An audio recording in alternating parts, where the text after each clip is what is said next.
नमस्कार, मी ॲडव्होकेट शेखर रासवळकर आपले माझ्या विधी कक्षामध्ये स्वागत आहे।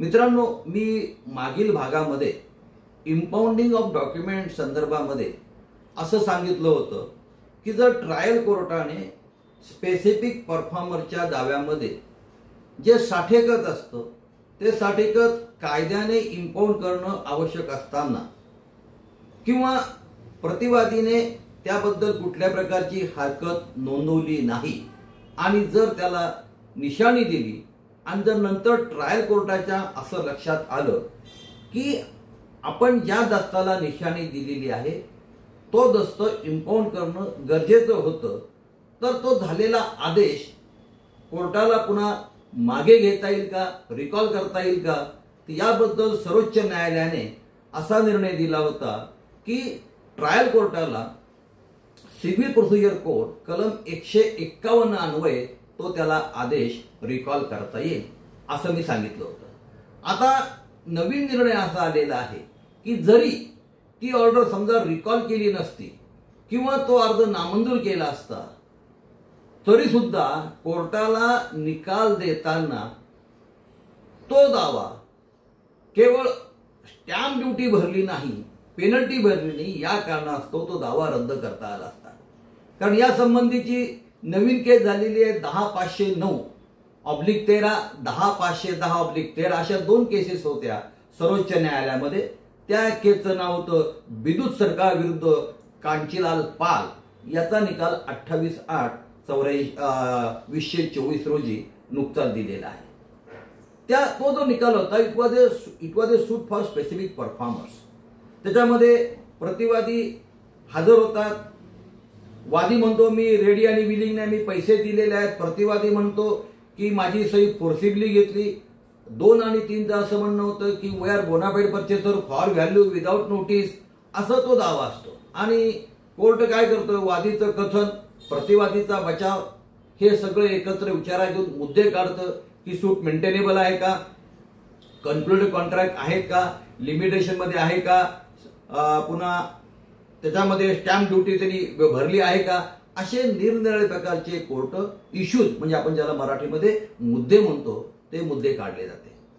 बरं, काय होतं ट्रायल कोर्टामध्ये तो दावा जो आहे तो दावा त्याच्यामध्ये कोर्ट काय करतो, ट्रायल कोर्ट सगळे जे इश्यूज आहे ते वादीच्या बाजूने देतो। म्हणजे थोडक्यात ते म्हणतात यांनी अग्रीमेंट प्रूव्ह केला, रेडी विलिंगनेस आहे, सगळं त्याचा दावा मुदतीमध्ये आहे, हा बोनाफाईड परचेसर नाही, हे सगळे मुद्दे वादीच्या बाजूने दिले जातात। परंतु कोर्ट तो जो डॉक्युमेंट आहे, जो बेसिक डॉक्युमेंट आहे, त्या डॉक्युमेंट मध्ये तो स्टॅम्प ड्युटी आणि पेनल्टी न भरल्यामुळे for want of stamp duty and want of penalty त्या एकमेव कारणास्तव तो दावा रद्द करते। त्या निर्णयाविरुद्ध नाराज होऊन वादी हा हायकोर्टात जातो कर्नाटकात, आणि हायकोर्टामध्ये जेव्हा चौकशीला येतं त्यावेळेस अपीलेट कोर्ट असं म्हणतं की सगळे मुद्दे हे वादीच्या बाजूने आहे आणि खाली वादीने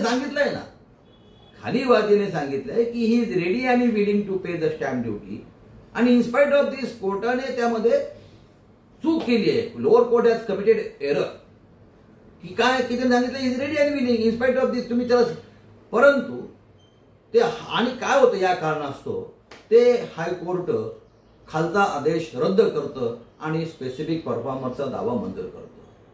त्या निर्णयाविरुद्ध जेव्हा मॅटर सर्वोच्च न्यायालयामध्ये येतं, सर्वोच्च न्यायालयामध्ये हायकोर्टाचं जे फाइंडिंग असतं की ही इज रेडी आणि विलिंग, तर ते सुप्रीम कोर्ट म्हणतो नाही, हे जरी खरं असलं though he has show ready आणि willingness in the lower court that he is ready आणि willing to pay the stamp duty, but however in spite of this, म्हणजे कोर्टाने पत्र दिलं असं खालच्या कलेक्टर ऑफ मुद्रांक जिल्हाधिकारीला की तुम्ही या संबंधीची आम्हाला स्टॅम्प ड्युटी काढून कळवा किती स्टॅम्प ड्युटी भरायची।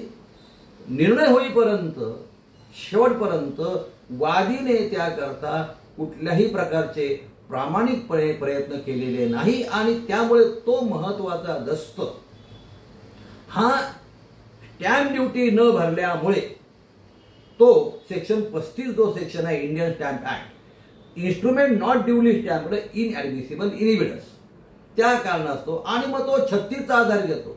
36चा आधार काय आहे की admission of instrument wear not question. म्हणजे 35 म्हणतो की एखादा दस्तऐवज जर इनएडमिसिबल असेल तो वाचता येणार नाही. 36 मध्ये म्हटलंय की तुम्ही जर त्याबद्दल काही प्रश्न उपस्थित केला नाही, पण सुप्रीम कोर्ट म्हणतो नाही.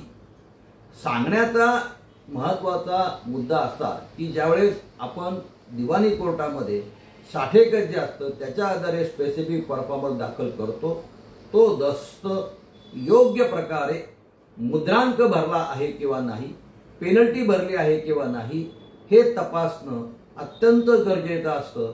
नाही तर इतके वर्ष दावा चालवून केवळ एका तांत्रिक नाही, त्याला लिगल मुद्दा, कारण तो कायदेशीर आहे. इंडियन स्टॅम्प ऍक्टमध्ये त्यांनी म्हटलं इनएडमिसिबल आहे, त्या कारणास्तव तुमचा दावा हा रद्द होऊ शकतो.